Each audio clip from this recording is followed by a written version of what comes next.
All right, so this morning I announced ahead of time last week that my sermon today would be on the spirit of generosity. Spirit of generosity. So that's what we're talking about today. Have you ever had someone in your family that always has a need? Someone in your family, maybe an adult child. I think I'm hitting a nerve here. And this adult child's always asking for money. Sometimes they say, "Can I borrow?" And you know what that means. It's a gift. I have someone like that in my life too.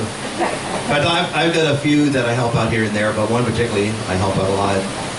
And you know, when you help out a child like that, an adult child like that, sometimes you can look at them and you can look at them like, why aren't they doing better? Why aren't they trying harder? Or sometimes you look at them and you realize they're doing the best they can.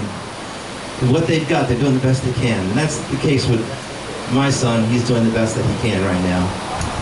But you know, when you give a gift like that to an adult child, there's always a question in the back of your head. You know what that question is? You know, am I buying a bag of pot?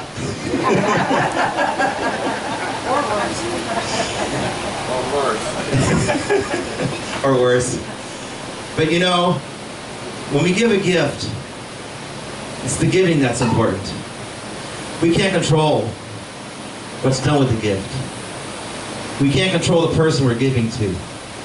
All we can control is our attitude and our spirit of generosity each time we give a gift. Sometimes it's hard to find out where to give a gift to. You want your gift to count for something. You want it to mean something to somebody. You don't want to just throw it away. So it's good to find places and people where you can invest your time and your money and your gifts so it'll be productive when you can. I had a friend named Bruce. He passed away a couple years ago. And he helped the homeless people a lot down in St. Petersburg. In fact, he was kind of nationally known as someone who would stand up for the rights of the poor all over the country. He was a wonderful guy.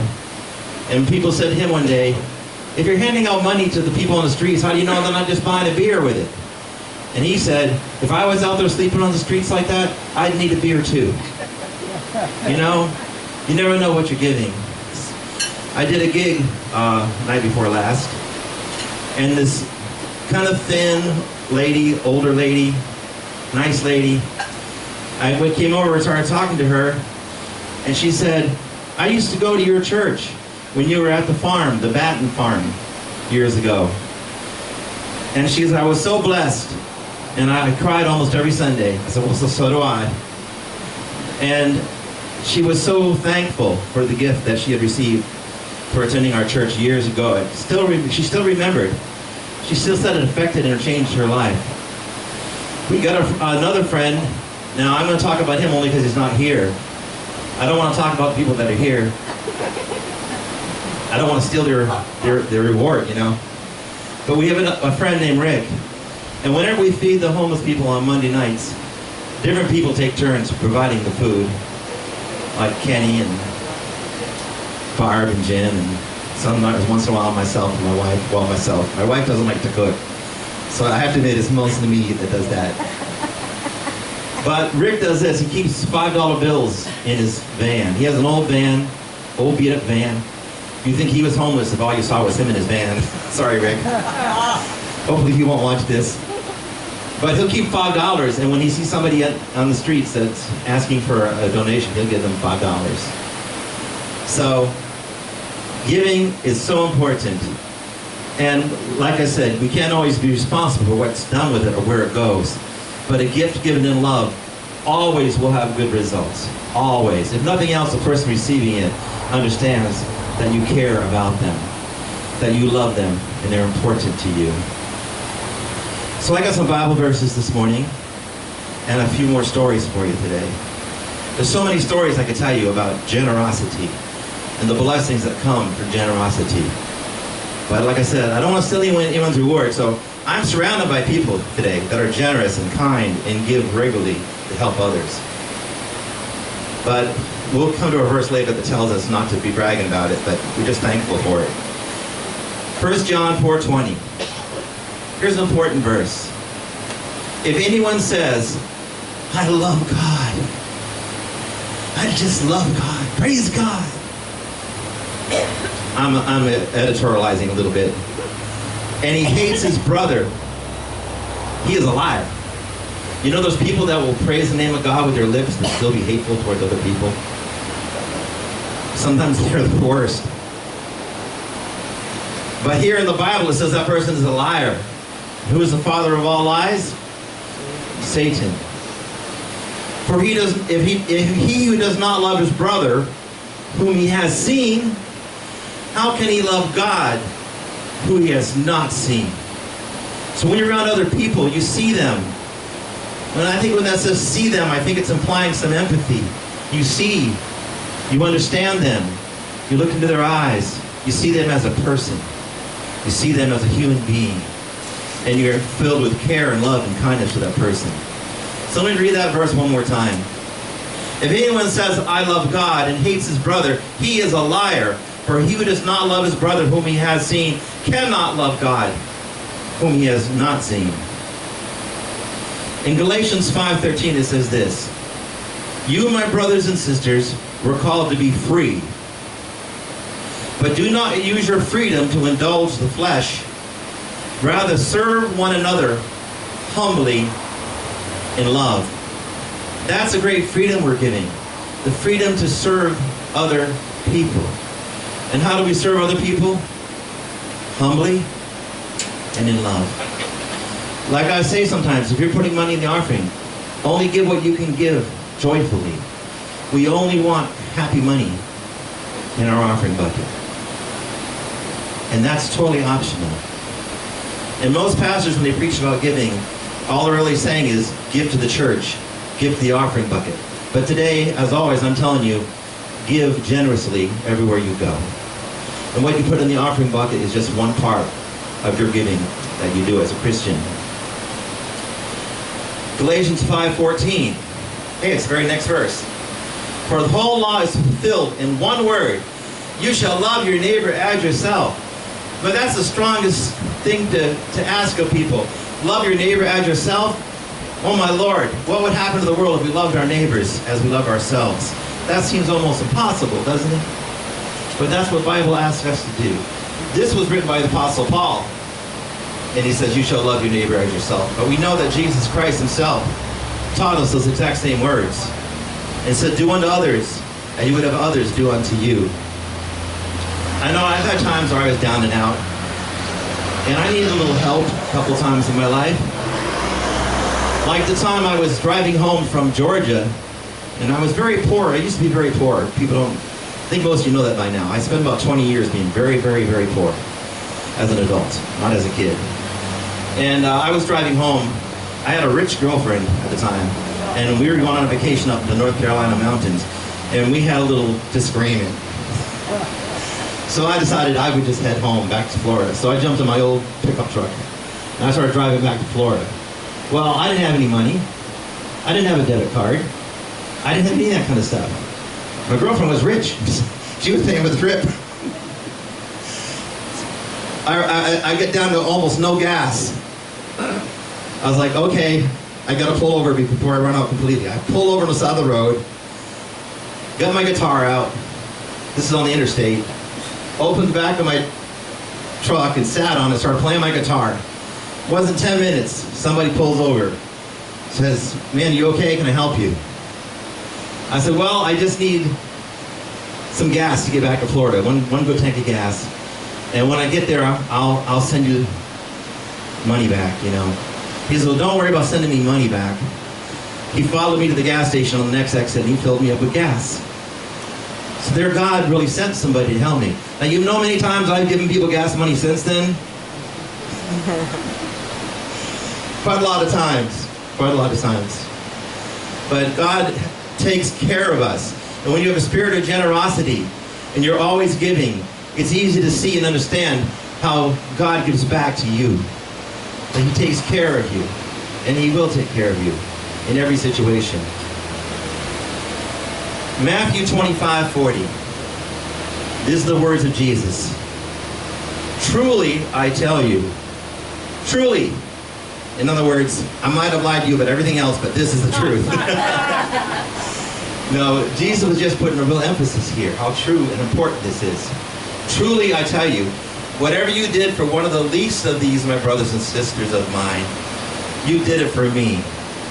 If you find the people that are least in the eyes of society, the least important in the eyes of society, maybe an old person locked away in a nursing home, and you go visit that person, oh, God is so pleased and so happy when you go to a nursing home and visit a lonely older person.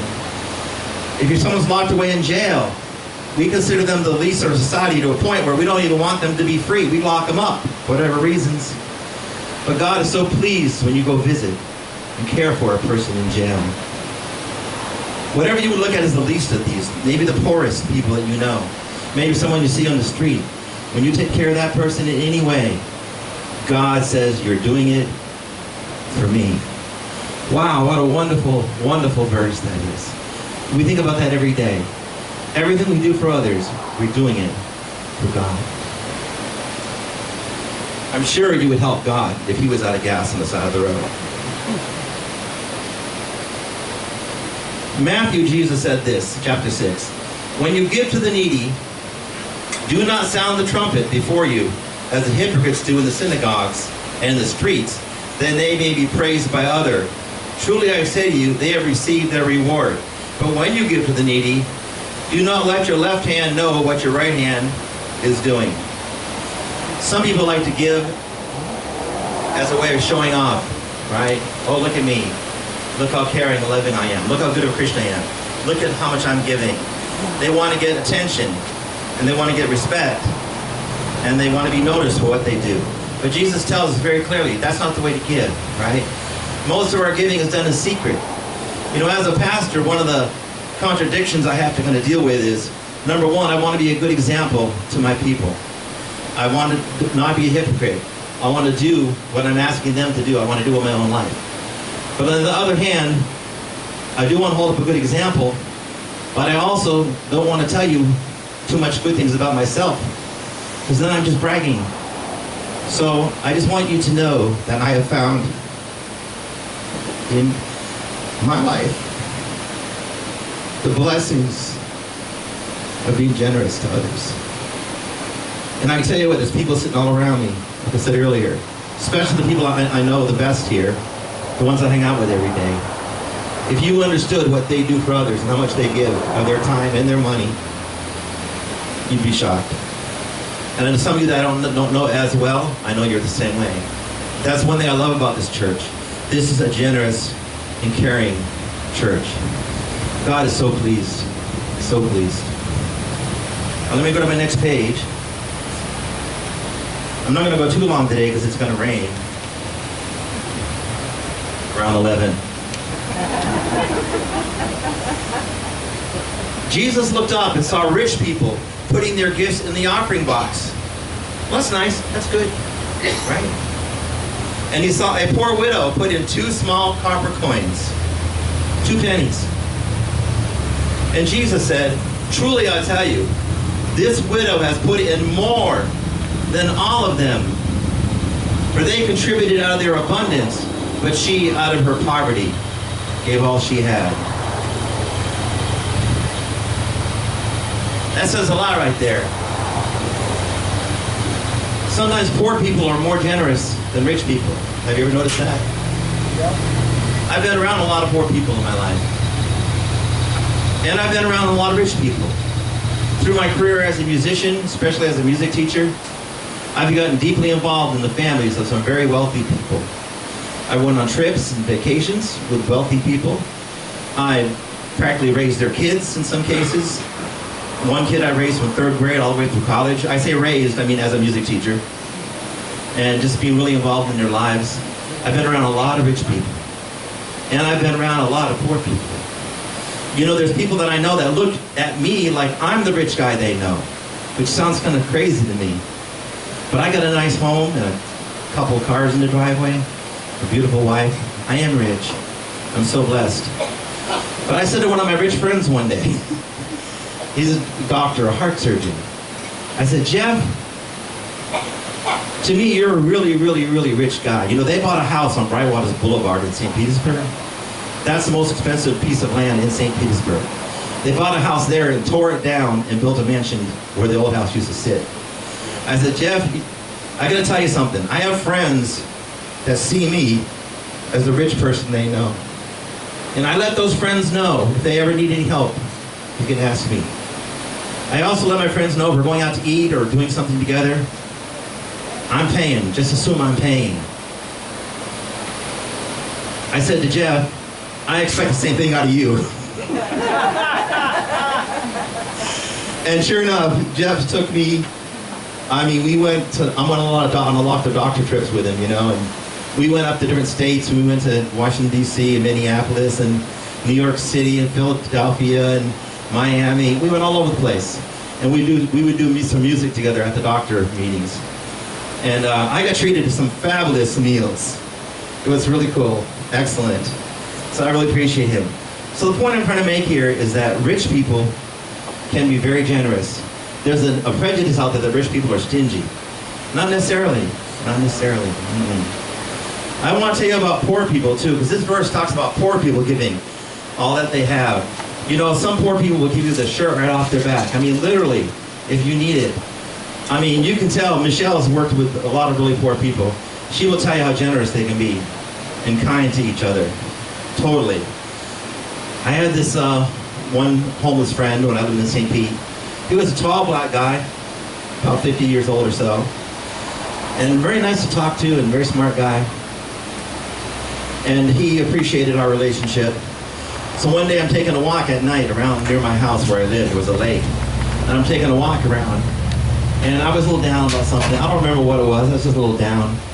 And this friend of mine, he came walking the other direction. And when we met, he goes, Dave, you okay? You look like you're down a little bit. I said, well, yeah, I am a little bit. Now, the thing I was down about was nothing to do with money. He pulls out a $20 bill, and he hands it to me. Now, my first instinct was like, I can't take $20 from a homeless guy. But then I understood very quickly, he wants to give me a gift. It makes him important to me. It makes him feel like he can help me. Sometimes when we're helping others, we're almost like, oh, we're going to come in and save you. We're almost looking down on them. But we don't do that. So I accepted the gift from him. It was very generous of him to do that. And I've seen that over and over. The poor can be very generous. You know, if you're down to your last 20 bucks, you'll give half of it away. I had a really rich friend, and he passed away, and I helped take care of him for a long time before he passed. And there was a discussion one night when he was still well. Some friends were over, and they were talking about being rich and having a lot of money, and one of them jokingly said something about, boy, if I was down to my last $1,500, oh my gosh, what would I do? And, you know, that kind of thing. And I rose my hand and I said to him, hey guys, I've never had $1,500. At that point in my life, that was true. I never had $1,500 in my life. So after he passed away, his wife wrote me a check for $1,500. That was a beautiful experience. So the poor can be generous, the rich can be generous. There's a story called the Good Samaritan. And the Good Samaritan was very generous to a stranger. I'm not going to tell you the whole story. You know it. A guy got beat up and robbed and left by the side of the road to die. He was of the wrong race. He was of the wrong religion. He was the kind of person people would look down upon. And all the religious leaders walked by. But this one guy, the Good Samaritan, he stopped and he helped. And look what he did. But a Samaritan, as he journeyed, came to where he was and saw him. He had compassion. He went to him and bound up his wounds, pouring on oil and wine. Then he set him on his own animal and brought him to an inn and took care of him. The next day he took out 2 denarii and gave them to the innkeeper, saying, take care of him. Whatever more you spend, I will repay when I come back. Now this was a complete stranger he was helping. He paid for him to stay at this inn. and told the innkeeper, when I come back, I'll pay all his expenses. How generous this man was, and how kind he was. And that was for a total stranger. Okay, that's probably about right for today. I try to keep my sermons about 20 minutes. Last week I accidentally did 30 minutes. I got carried away. We enjoyed it. All right, good. Thank you. Thank you. Okay, well, I'll keep going longer then. I'm 45 minutes now. Okay, I'll just say a little bit of this last thought that I had for today. There's a lady named Mary. This wasn't the mother of Jesus. There was a lot of Marys in the Bible. This was a friend of Jesus. She had a sister named Martha. You've heard of Mary and Martha? Yeah. They had a brother named Lazarus. Remember Lazarus? What happened to Lazarus? He died and Jesus raised him from the dead. Remember that story? Lazarus, come forth, he said.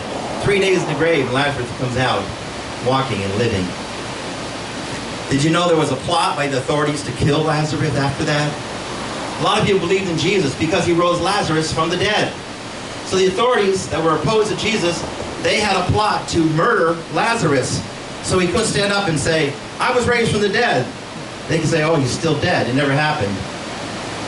Just to deny it. 6 days before the Passover, this is right before Jesus was going to be crucified. Right before Jesus was going to be tortured and beaten and punched in the face and wearing a crown of thorns and whipped and struck with rods and have his beard ripped out and crucified on a cross and suffer and die. This was just a week before. 6 days before the Passover, Jesus came to Bethany where Lazarus was, whom Jesus had raised from the dead. They gave a dinner for Jesus there. Martha served, and Lazarus was one of those reclining with him at the table. Mary therefore took a pound of expensive ointment made from pure nard and anointed the feet of Jesus and wiped his feet with her hair. A very expensive ointment. She wasn't rich. And she pours it out to wash the feet of Jesus. She wiped his feet with her hair. What a way to honor somebody. The house was filled with the fragrance of the perfume. And I would say the fragrance of her generosity as well. But Judas Iscariot, one of the disciples, the one who betrayed Jesus, said, why has this ointment not been sold for 300 denarii and given to the poor? Jesus said, leave her alone. This is for my burial. You'll always have the poor with you, but you'll not always have me. I hope today you felt good about the generosity you've shown in your life. And I want to challenge each one of you to be more generous, more open, more kind, more giving. And the saying I made up that I always say, if your Christianity is not costing you time and money, you're not doing something right. So it's a challenge for each one of you today. Now before I leave, I always like to give an invitation to receive Jesus.